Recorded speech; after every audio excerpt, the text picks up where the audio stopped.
መካከለኛው ምስራቅ በእሳተ ገሞራ ፈነዳም። ኢራን በእስራኤልና አሜሪካ ላይ የማያዳግም አጸፋ መውሰድን ጀመረች። የኢራን ጦርነት 10ኛ ቀኑን ሲይዝ በኢራን ላይ የደረሰው ወታደራዊ ውድመት በሀገሪቱ የኢኮኖሚ ሞራል ጥንካሬ ላይ ከባድ ጠባሳን ጥሏል። በኢራን በእስራኤልና በአሜሪካ መካከል የተቀሰቀሰው አስከፊ ጦርነት ትላንት እሁድ ለዛሬ ሰኞ አጥቢያ በታሪክ ታይቶ የማይታወቅ እልቂትና ውድመትን አስተናግዷል። በእስራኤልና በአሜሪካ ጥምር ኃይል በቴህራን የነዳጅ ማጣሪያዎችና ክምችት ላይ በተሰነዘረው የአየር ጥቃት ሳቢያም ከተማዋን ጥቅጥቅ ባለ ጥቁር ጭስ ውስጥ የከተተ ሲሆን ይህ የሃይድሮካርበን ብክለት መርዛማ ጥቁር ዝናብ ሆኖ ወደ ጎረቤት ሀገራት ቱርክሜኒስታን፣ አፍጋኒስታንና ፓኪስታን ሊሰራጭ እንደሚችል ስጋትን ፈጥሯል። በፖለቲካው ረገድም ባለፈው ሳምንት የተገደሉት የአያቶላህ አልሃሚኒ መንበር ልጃቸው ሞጅታባ ካሚኒ አዲሱ የኢራን ጠቅላይ መሪ ሆነው በይፋ ተሰይመዋል። ጦርነቱ በየብስና በባህርም የቀጠለ ሲሆን ዴና የተሰኘችው የኢራን የጦር መርከብ በአሜሪካ ሰርጓጅ መርከብ ተመትታ የ104 መርከበኞችን ሕይወት የቀጠፈች ሲሆን ኢራን በበኩሏም በኩዌት፣ ባህሬን፣ ሳውዲ አረቢያ በሚገኙ የአሜሪካ ይዞታዎች ላይ የድሮንና ሚሳኤል ጥቃቶችን በመሰንዘር የአሜሪካ ወታደሮችን ገላለች። ሩሲያም ለአሜሪካና ለእስራኤል የጦር መርከቦችንና ካምፖችን የኢላማ መረጃን ለቴህራን በማጋራት ጣልቃ መግባቷ ግጭቱን ይበልጥ ዓለም አቀፋዊ መልክ አስይዞታል። በሊባኖስ በደረሰ ጥቃትም የሟቾች ቁጥር ወደ 400 ሲጠጋ በእስራኤል በኩል ደግሞ ወደ 2000 የሚጠጉ ሰዎች ቆስለዋል። በኢራን ውስጥ ባለፈው አንድ ሳምንት ብቻ የሟቾች ቁጥር ከ1000 ማለፉ የተነገረ ሲሆን የእስራኤል ጦር ቃል አቀባይ ኦፕሬሽኑ ለረጅም ጊዜ ሊቀጥል እንደሚችል በማሳወቃቸው ቀጠናው ወደ ከፋ ሰብአዊ ቀውስ እያመራ መሆኑን ያመላክታል። ጥቃቱ የነዳጅ መሰረተ ልማቶችን ብቻ ሳይሆን የውሃ ማጣሪያ ጣቢያዎችን ጭምር ያካተተ በመሆኑ በሚሊዮን የሚቆጠሩ የቴህራን ነዋሪዎች ያለ ውሃና ኃይል እንዲቀሩም አድርጓል። እስራኤልና አሜሪካ የኢራንን የአየር መከላከያ ስርዓት ኤስ-300 በቀላሉ ሰብረው በመግባት ባደረሱት ከባድ ጥቃትም የኢራን ከተሞች እሳተ ገሞራ የፈነዳባቸው እስኪመስሉ ድረስ አይን ላጠፋ አይኑ ይጥፋ የሚል አካሄድ እየተከተለች ያለችው ኢራንም በእስራኤል ሃይፋ የሚገኘውን የነዳጅ ማጣሪያ ወደ አመድነት በመቀየር በአሜሪካና በእስራኤል የደረሰባትን ጥቃት በመጠኑም ቢሆን መበቀሏም ተሰምቷል። የኢራን አብዮታዊ ዘብ IRGC የጠፈርና የአየር ኃይል ያለምንም ምህረትና በተጠናከረ መልኩ የማጥቃት እርምጃውን በከፍተኛ ሁኔታ እንደሚያጠናክር ለፋርስ ኒውስ ካስታወቀ ኋላም ወደ እስራኤል ድሮንና ሚሳኤል እንደ ዝናብ ሲያዘንብ በዚህም በሃይፋ የሚገኘው የእስራኤል የነዳጅ ማጣሪያም በጭስ ታፍኖ ተስተውሏል። አንድ የኢራን የደህንነት ባለስልጣን እንደገለጹትም ኢራን የትራምፕና የዋይት ሃውስን ጭካኔ የተሞላበት እርምጃ ለመመከት የድሮን ጥቃቶቿን መጠን በ20% ለማሳደግ ወስናለች። ይህ የኢራን ድርጊት ደግሞ አሜሪካና እስራኤልን ጥቃት በከፍተኛ ሁኔታ በመጨመር ቀጠናውን ወዳልተፈለገ አቅጣጫ እንዳይመራው የበርካቶች ስጋት ሆኗል። የመካከለኛው ምስራቅ እሳተ ገሞራና የቴህራን ቀን ጨለማ እንዲሁም የኢራን በቀል በትር በእስራኤልና አሜሪካ ላይ የዛሬው ትንታኔያችን ትኩረት ነው። ውድ ተከታታዮቻችን ዝግጅታችንን ከየት አካባቢና ከተማ ሆናችሁ እንደምትከታተሉን በሐሳብ መስጫው ላይ አስቀምጡልን። መልካም ቆይታም። ትላንት እሁድ ለዛሬ ሰኞ አጥቢያም በመካከለኛው ምስራቅ ለዓመታት ሲቀጣጠል የቆየው የጥልመት ፍም በይፋ ፈንድቶም ቀጠናውን ወደ ሲኦልነት ቀይሮታል። የእስራኤልና የአሜሪካ ጥምር የአየር ኃይሎች በኢራን ስትራቴጂካዊ የልብ ትርታዎች ላይ በሰነዘሩት መጠነ ሰፊ ጥቃት ታሪካዊቷ የቴህራን ከተማም በታሪኳ አይታ የማታውቀው የቀን ጨለማ አስተናግዳለች። ይህ ጥቃትም ግጭት ብቻ ሳይሆን የኢራን ኢኮኖሚ ሞራል የጀርባ አጥንት ለመስበር የተለመ የመጨረሻው ኦፕሬሽን ሆኖ ተመዝግቧል። ትላንት እሁድ አመሻሽ ላይ በተጀመረው የተቀናጀ ጥቃት ቀዳሚ ኢላማ የነበሩት የቴህራን ግዙፍ የነዳጅ ማከማቻና ማጣሪያዎች ሲሆኑ ከተማዋ በአሁን ሰዓት እሳተ ገሞራ እንደፈነዳባት ምድር ሆናለች። ከጋዩት የነዳጅ ጋኖች የሚወጣው ጥቁርና ጥቅጥቅ ያለ ጭስ የከተማዋን ሰማይ ሙሉ በሙሉ በመሸፈኑም ነዋሪዎች ቀትር ላይ በብርሃን ፍንዳታ በድቅድቅ ጨለማ ውስጥ እንዲውሉ ተገደዋል። ይህ አስፈሪ ክስተትም የቀን ጨለማ የሚል ስያሜ የተሰጠው ሲሆን በከባቢ አየር ውስጥ የተከማቸው ካርቦን ከዝናብ ጋር ተቀላቅሎም ጥቁር ዝናብ ሆኖ በከተማዋ ላይ እየዘነበም ይገኛል። ሰማዩ ድፍድፍ ነዳጅ እየተፋ ሲመስል መንገዶች በሙሉ በሚያንሸራትት ጥቁር ዝቃጭ ተሸፍነው ለእንቅስቃሴ እጅግ አስቸጋሪ ሆነዋል። ከዚህም በላይ ዓለምን ያስደነገጠው ክስተት ግን በቴህራን ጎዳናዎች ላይ የሚታየው የእሳት ወንዝ ነው። የነዳጅ ማከማቻዎች በመፈንዳታቸው ምክንያት የፈሰሰው ነዳጅ ወደ ፍሳሽ ማስወገጃ ቦዮችና ቱቦዎች ውስጥ በመግባቱ እሳቱ ከመሬት በታች እስከ መሬት በላይ ተቀጣጥሎ ጎዳናዎቹን ወደ እሳት ባህርነት ሲቀይር ሲኤንኤን እና አልጀዚራን ጨምሮ ታዋቂ የዜና አውታሮች በጂኦሎኬሽን አረጋግጠው እንዳሰራጩ ዘገባም በመንገዶቹ መካከል የሚገኙ ቦዮች እሳት እየተፉ መቃጠላቸው ቴህራን ወደ ምድራዊ ሲኦል ቀይሯታል። ይህ ጥቃትም በኢራን ላይ የደረሰውን ከፍተኛ ውድመት ብቻ ሳይሆን አሜሪካና እስራኤል ያሳዩት ወታደራዊ የበላይነት ቴህራንን ክፉኛ በሳጭቷል። ትናንት እሁድ ከሰዓት በኋላ ጀምሮም በኢራን ላይ የደረሰው ወታደራዊ ውድመት በሀገሪቱ የኢኮኖሚ የሞራል ጥንካሬ ላይ ከባድ ጠባሳን ጥሏል። ጥቃቱ የነዳጅ መሰረተ ልማቶች ብቻ ሳይሆን የውሃ ማጣሪያ ጣቢያዎችን ጭምር ሲያካትት በሚሊዮን የሚቆጠሩ የቴህራን ነዋሪዎች ያለ ውሃና ኃይል ቀርተዋል። እስራኤልና አሜሪካ የኢራን የአየር መከላከያ ስርዓት ኤስ-300 በቀላሉ ሰብረው መግባታቸው የኢራን የጦር መሪዎችን ክፉኛ ያስቆጣ ሲሆን ኢራን አሁን ያለችበት ሁኔታ ከመቆጣት ባለፈም ወታደራዊ የበላይነቷን የተነጠቀችበት የታሪክ አጋጣሚ ሆኗል።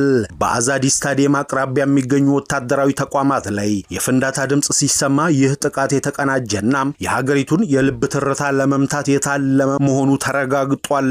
በስትራቴጂካዊቷ ሼራዝ ግዛት በሚገኘው የሚሳኤል ማከማቻና የምርምር ማዕከል የተሰነዘረው ድንገተኛ ጥቃትም የሁኔታውን አሳሳቢነት ወደ አዲስ ምዕራፍ አሸጋገረው። የዓይን እማኞች እንደሚሉትም ፍንዳታው ልክ እንደ እሳተ ገሞራም ምድሪቱን ያናወጣት ሲሆን የሼራዝ ሰማይ በደማቅ ቀይ እሳትና በጭስ አፍኗታል። ይህ ጥቃት በኢራን ወታደራዊ ልሂቃን ዘንድ እንደ ትልቅ ውርደት ሲቆጠር ጥቃቱ የተፈጸመበት መንገድ ማለትም የላቁ የድሮን ቴክኖሎጂዎችን በመጠቀም የሀገሪቱን የአየር መከላከያ ሰብሮ መግባት መቻሉ በቴህራን ባለስልጣን ዘንድ ከፍተኛ ድንጋጤና ቁጣን ፈጥሯል። በዚህ አስፈሪ ጦርነት ውስጥ ዓለምን እጅግ ያስገረመው ሌላው ስልት ደግሞ ኢራን የጦር መሳሪያዎቿን ከጥቃት ለመከላከል የተጠቀመችበት የዲሴፕሽን ወይም የማታለያ ጥበብ ነው። በመቶዎች የሚቆጠሩ የፊኛ ወታደራዊ ቁሶችን በመጠቀም የአሜሪካና የእስራኤልን ዘመናዊ የጦር ቴክኖሎጂ ግራ ጋብታለች። እነዚህ በፊኛ የታሰሩ ታንኮች፣ ሚሳኤል ማስወንጨፊያዎችና የጦር አውሮፕላኖች ከሩቅ ሲታይ እውነተኛ የጦር መሳሪያ ስለሚመስሉ የጠላት ድሮኖችና የሰላይ ሳተላይቶች እውነተኛ ኢላማ መስሏቸው ውድ የሆኑ ሚሳኤሎችን በእነዚህ እርካሽ ፊኛዎች ላይ እንዲያባክኑ ያደርጋቸዋል። ከፊኛዎቹ በተጨማሪ በመሬት ላይ የሚሳሉ የውሸት ስዕሎች ሌላው አስገራሚው የኢራን ስልት ሆነዋል። በኢራን የአየር ማረፊያዎች የተሳሉ የጦር አውሮፕላን ስዕሎች ከላይ ከሳተላይት ለሚመለከት አካል እውነተኛ አውሮፕላን ተሰልፈው ያለ አስመስሎታል። ይህ ብልጥ ስልትም ጠላት ጥቃት ለመሰንዘር ሲመጣም በባዶ መሬት ላይ እንዲተኩስ በማድረግ የኢራንን እውነተኛ የጦር አቅም ሳይነካ እንዲቆይ አድርጎታል። አሜሪካና እስራኤል መታናቸው የሚሏቸው ብዙዎች ቦታዎችም ባዶ መሬት ሆነው ወይም ደግሞ የፊኛ ቁሶች መሆናቸው መረጋገጡም በወታደራዊ ባለሙያዎች ዘንድ ትልቅ መነጋገሪያ ሆነዋል። ኢራን በማታለያ ጥበብ ራሷን ለመከላከል ብትሞክርም የሃይፋው ጥቃት ግን ኢራን ከጥበቃ ወደ ማጥቃት መሸጋገሯን በግልጽ ያሳየ ነው። የአሜሪካና የእስራኤል ጥቃትን ተከትሎ ኢራን ያላሰለሰና ፈጣን አጸፋን ሰጥታለች። የኢራን ሚሳኤሎች በእስራኤል ስትራቴጂካዊ የኢኮኖሚ ማዕከል በሆነችው ሃይፋ የሚገኘውን የነዳጅ ማጣሪያ በከባድ ሁናቴ መተዋለች። ከሃይፋ የነዳጅ ማጣሪያ የሚነሳው ይህ የእሳት ነበልባል ጥቁር ጭስ ከርቀት እየታየ ሲሆን ይህ እርምጃ ጦርነቱ ከወታደራዊ ዓላማዎች አልፎም የኢኮኖሚ እልቂት ኢኮኖሚክ ዌልፌር ተሸጋግሯል። የኢራን አብዮታዊ ዘብ IRGC ባወጣው መግለጫም ጠላቶቻችን የህዝባችንን መሰረታዊ ፍላጎት ነክተዋል፣ ስለዚህ ከእንግዲህ ምህረት የለም በማለት የለየለት ጦርነት መጀመሩን አብስሯል። የኢራን አብዮታዊ ዘብ የጠፈርና የአየር ኃይል የማጥቃት እርምጃውን በከፍተኛ ሁኔታ ሲያጠናክር አንድ የደህንነት ባለስልጣን እንደገለጹትም ኢራን የትራምፕንና የዋይት ሃውስን ጭካኔ የተሞላበት እርምጃ ለመመከት የድሮን ጥቃቶቿን መጠን በ20% አሳድጋለች። ከዚህ በላይ እጅግ አስፈሪው ዜና ስትራቴጂካዊ የሆኑ ሚሳኤሎች አጠቃቀም በ100% ወይም ደግሞ በእጥፍ እንዲጨምር መታዘዙ ነው። ዛሬ ሰኞ ጧት የኢራን ከፍተኛ ወታደራዊ ባለስልጣናት ባስተላለፉት ትዕዛዝ የሚሳኤል ክፍለ ጦሮች በማንኛውም ሰዓት ወደ ተመረጡ የጠላት ኢላማዎች ጥቃት ለመሰንዘር በተጠንቀቅ ላይ ይገኛሉ። በተለይም ከይባር ሻካንና ፋትህ የተሰኙት ድምጹን በብዙ እጥፍ የሚቀድሙ ሃይፐርሶኒክ ሚሳኤሎች ለጥቃት ዝግጁ ሆነዋል። ይህ ማለት ደግሞ እስራኤልና በቀጠናው የሚገኙ የአሜሪካ ጦር ሰፈሮች ከዚህ ቀደም ታይቶ በማይታወቅ የሚሳኤል ናዳ እየተደበደቡ ነው ማለት ሲሆን የቀጠናው ስጋት ወደማይመለስበት የቀውስ አፋፍ ላይ ገብቷል። በሌላ በኩል ቴል አቪቭና ሌሎች የእስራኤል ከተሞች በድንጋጤ ውስጥ ሲሆኑ የቦምብ መጠለያዎች በይፋ ክፍት ተደርገዋል። የአየር መከላከያ ስርዓቶችም አይሮንድሮምና አሮ ወደ ከፍተኛ ዝግጅት ሲሸጋገሩም በሊባኖስ በኩል ያለው ድንበርም እጅግ ተረብሿል። የኢራን የቅርብ ወዳጅ የሆነው ሄዝቦላህ በደቡብ ሊባኖስ በኩል የሚሳኤል አፈሙዞቹን ወደ እስራኤል ሲያዞር፣ ይህም ጦርነቱ በኢራንና በእስራኤል መካከል ብቻ ሳይሆን መላው የመካከለኛ ምስራቅ ሀገራትን የቀላ ቀለ ትልቅ ክልላዊ እሳት ሆኗል። ኢራን የወሰደችው አጸፋ በሶስት አቅጣጫዎች እየተተገበረ ሲሆን አንደኛው ከሀገሯ በቀጥታ ወደ እስራኤል ስትራቴጂካዊ ቦታዎች የሚሳኤል ናዳ ማውረድ ሲሆን ሁለተኛው ደግሞ በሊባኖስ የሚገኘውን ሄዝቦላህ በመጠቀም በሰሜን እስራኤል በኩል ሁለንተናዊ ጥቃት መክፈት ነው። ሶስተኛውና እጅግ አደገኛው ስልት ደግሞ የዓለምን የኢኮኖሚ የደም ስር የሆነውን የሆርሙዝ ሰርጥን ስትሬት ኦፍ ሆርሙዝን መዝጋት ነው። ይህ እርምጃም የነዳጅ ዋጋ በአንድ ጀንበር ሰማይ እንዲነካ ሲያደርገው ይህም በዓለም ኢኮኖሚ ላይ ከፍተኛ ውድቀትን ያስከትላል። በአሁኑ ሰዓት ዋሽንግተንና ሞስኮም ሁኔታውን በጥንቃቄ እየተከታተሉት ይገኛሉ። ሩሲያ ለቴህራን የዲፕሎማሲና የቴክኖሎጂ ድጋፍ ያደረገች ሲሆን አሜሪካ ደግሞ ተጨማሪ የጦር መርከቦችን እና ተዋጊ ወታደሮችን ወደ ቀይ ባህርና የፋርስ ባህረ ሰላጤ ያስጠግታለች።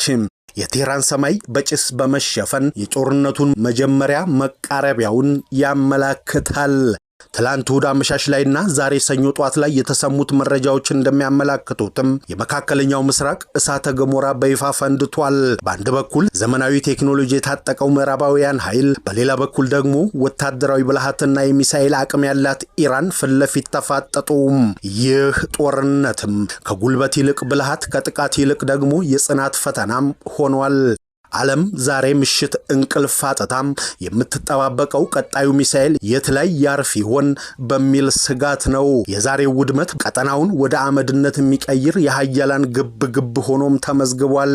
ዛሬ ሰኞ ጧት የደረሱ መረጃዎች እንደሚያመላክቱትም ትላንት እሁድ ለዛሬ ሰኞ አጥቢያ የተጀመረው መጠነ ሰፊ ጥቃት ዓለምን ወደማይታወቅ ስጋት ውስጥ ጥሏታል።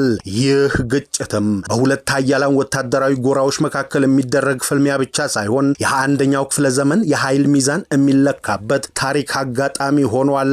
የቴህራን የቀን ጨለማና የሃይፋ ኢኮኖሚያዊ እልቂት ጦርነቱም ወደማይመለስበት ምዕራፍ መሸጋገሩን የሚያሳዩም ግልጽ ምልክቶች ናቸው። ኢራን የሆርሙዝ ሰርጥን ስትሬት ኦፍ ሆርሙዝን ለመዝጋት መወሰኗ በዓለም ገበያ ላይ የነዳጅ ዋጋን ሰማይ እንዲነካ ከማድረጉ በላይ በምዕራባውያን ሀገራት ላይ ከፍተኛ የዋጋ ግሽበት ኢንፍሌሽን ሊያስከትል ይችላል።